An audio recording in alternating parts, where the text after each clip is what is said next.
It became the 33rd state in the Union way back in 1859, populated by hardworking people who may not be the most talked about in America, but certainly hold sway as one of the more interesting political gatherings anywhere. And like everybody else, they don't take kindly to being fooled by those they put in office, high office, and now may be about to set a national precedent that could alter politics across the U.S. All right, let the intrigue begin and more. Let's welcome back syndicated radio talker based in Portland, Oregon at 101 KXL and heard at more than 100 affiliates every weekday. Lars Larson joins us. How you been, Lars?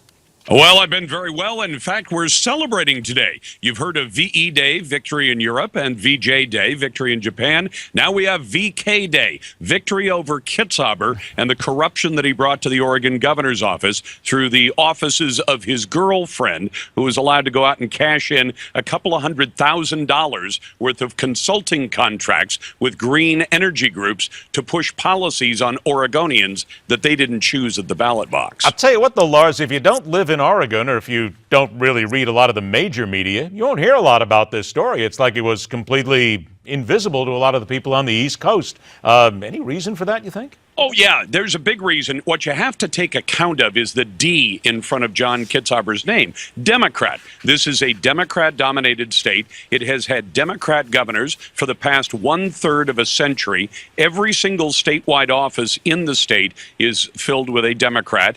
6 of the 7 members of the congressional delegation are Democrats. The majority of the House of Representatives at the legislature is Democrats, and the majority of the Senate are Democrats. They do things the D way out here, and I think the mainstream media tends to think if it's a Democrat in trouble, well, we're just going to ignore the story. On the other hand, if you're Chris Christie and cause some traffic jams, then we're going to be all over you. But is it really going to make any difference whatsoever to the people of Oregon? Because as you indicated, they are very Democratic there. So it would seem as if you'll almost get the opinion, it's okay, look, don't worry about it, we'll bury it and move on.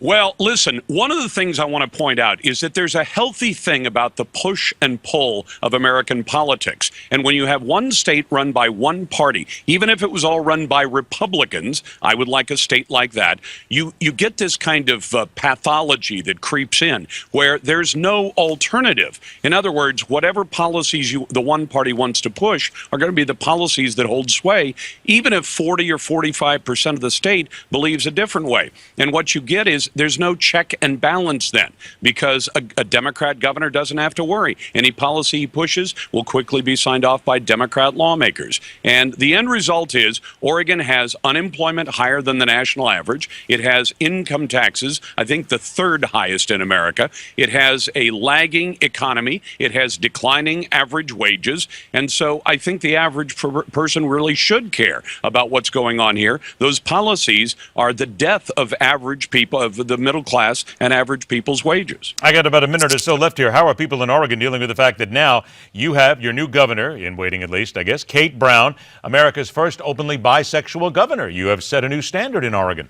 You know, I saw those press releases go out immediately after Kitzhaber's announcement of resignation on Friday.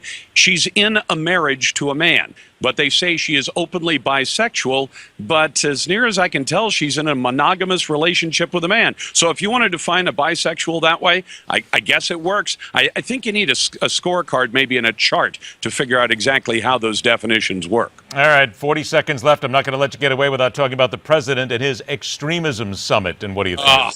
You know, I kind of thought that would be the reaction. I mean, I'm telling you something. This guy does not want to fight this war. And it's really a war that involves existential issues for the United States. We've got his State Department saying, if we only had a program called Jobs for Jihadis, we could win. And that we can't win by simply killing terrorists. I'll tell you what, I think you can win by killing terrorists. America's won other wars before by hitting the bad guys hard enough that they don't want to come back at us again. Nazi Germany was one of those. Japan was one of those. They've been expansionist for hundreds of years, and now we have relative peace with those two, and yet this administration does not want to fight this war to win, and that's a danger to Americans. 101 KXL in Portland, Oregon, also syndicated around the country. I know you got to go. Get on your show, right, and go stir them up. Lars, always a pleasure, my friend. Talk to you soon.